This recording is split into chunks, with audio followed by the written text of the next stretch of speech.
Dear Chairman, respected colleagues, thank you very much for the honor of presenting in this conference and following Dr. P. Barreau in his previous lecture, which is truly amazing.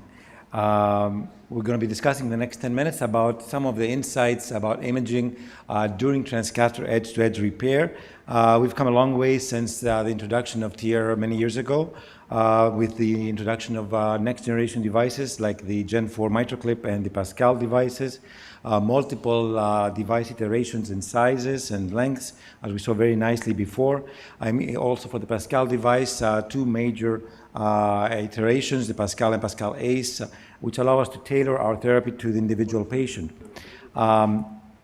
In particular, also imaging has evolved tremendously over the past few years, especially with novel 3D and 4D modalities, as we will see shortly. This allows us to plan our procedures very carefully before we start in a way similar to how we plan TAVI using CT. We plan TEER using our echo images.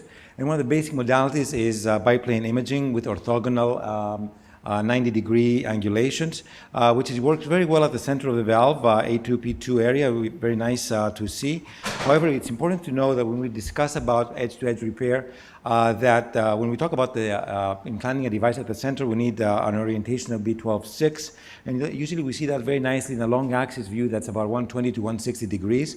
If we talk about medial position for the device, then we talk about a counterclock rotation of the device and usually long axis views of 100 up to 130.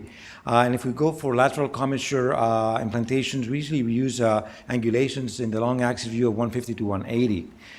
This also evolution of biplane imaging to include non-orthogonal angulations has helped us tremendously in this respect, in a way that we can now visualize the medial and lateral commissures more accurately.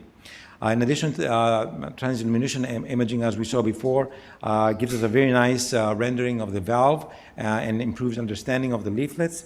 Also, transillumination with transparency helps us a lot to understand where the pathology of the mitral valve is, and in particular for color, where it originates. The big evolution also in imaging is real-time multiplannar reconstructions, which we use heavily in our procedures, where we get a 3D volume and analyze it to a commissural long axis and short axis view. This allows us to very accurately identify the leaflets and the morphology of the valve. So overall, the screening for mitral regurgitation with TEER involves all these questions that we need to answer for mechanism, severity, jet location, leaflet morphology, leaflet length, very importantly, and mitral valve area. I'm going to show you 2 or 3 examples of how we apply all these in clinical practice. This is a patient referred to us for treatment of severe functional mitral regurgitation. Interrogation of the valve with biplane imaging and color at the same time helps us understand the extent of the regurgitant jet. Initially, we thought it was mostly confined to the lateral aspect of the valve. However, when we go into more careful imaging, we see that actually can extend all across the coaptation zone, maybe with a preponderance on the lateral side. So here 3D imaging is very important as well to understand the morphology of the leaflets, but multiplanar reconstructions here help us a lot to have a baseline understanding of the valve leaflets. Here we are positioning in the middle of the valve, A2P2, and we can clearly identify the leaflets, the leaflet length, morphology, and everything else that we need to understand clearly. This is the medial commissure. You see on the right upper hand image, the grasping view in the medial commissure. We're not going to be working in this, obviously. And lateral, where we had the most jet from the beginning, this is how the morphology of the valve looks in the right upper hand image. Superimposing color also helps us understand exactly the location that we need to target with our devices. So in planning for TEER, for this particular patient, we opted for a single Pascal P10 in this location on the lateral side, and next to it, depending, an ACE device to supplement for any residual MR. Using fusion imaging helps us a lot in terms of transeptal and gives us a good understanding, especially when we have lots of wires on the right side that we want to navigate around so we don't dislodge anything.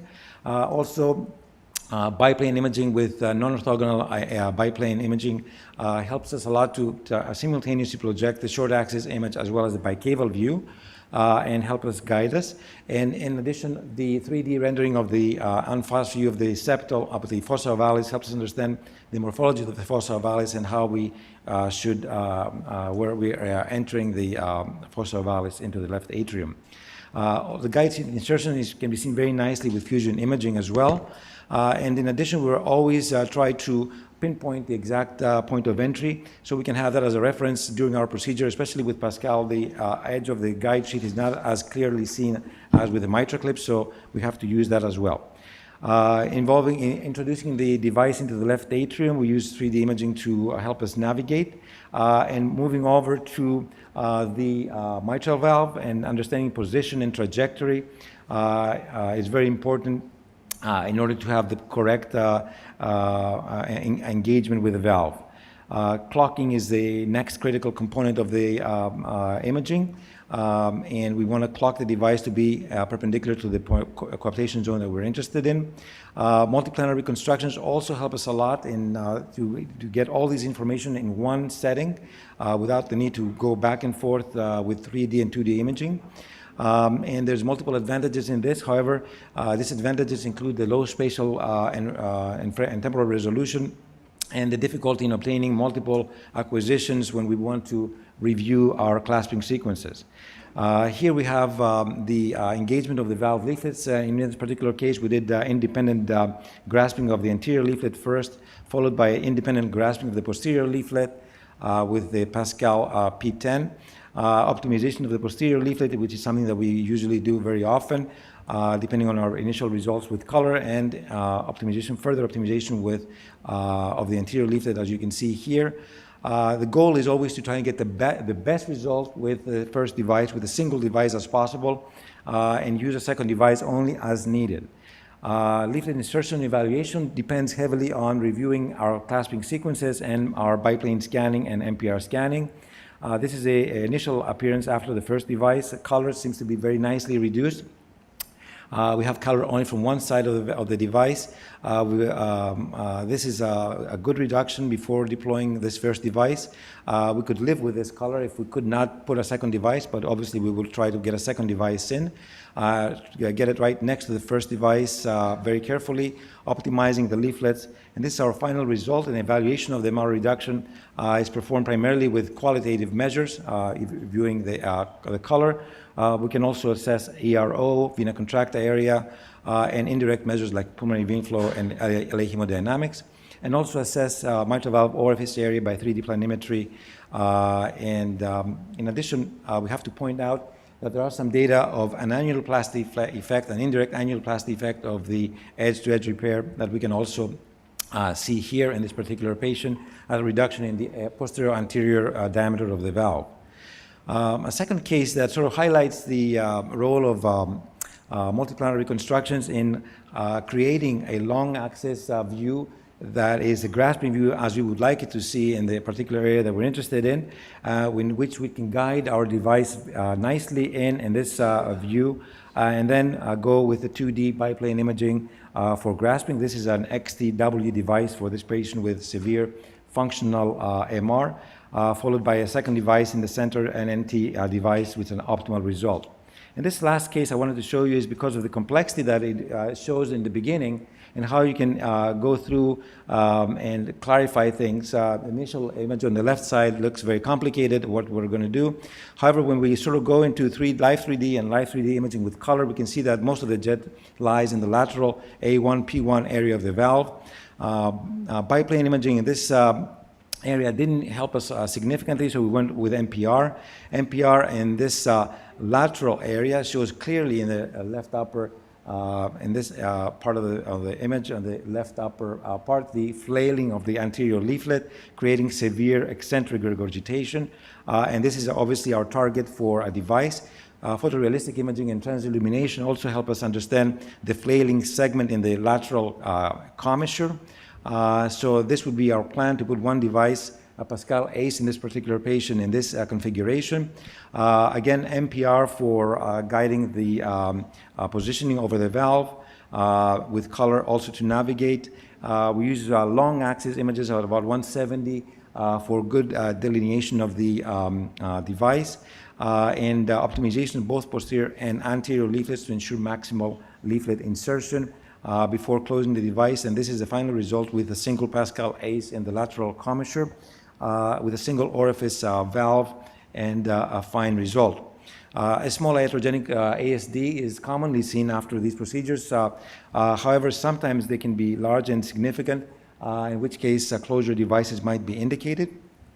So keep that in mind always to assess the ASD at the end. Finally, just a quick word on intracardiac echo, which is coming into play. This is our initial experience with 3D echo intracardiac for the mitral valve. In this patient, we can see a good delineation of the mitral valve leaflets. So it's a modality that's here, and we're going to be seeing more and more of this in the future. There, at this point, is complementary to standard transesophageal echo. However, there are case reports and evolving understanding of how we can use intracardiac echo as a sole imaging device for edge-to-edge repair.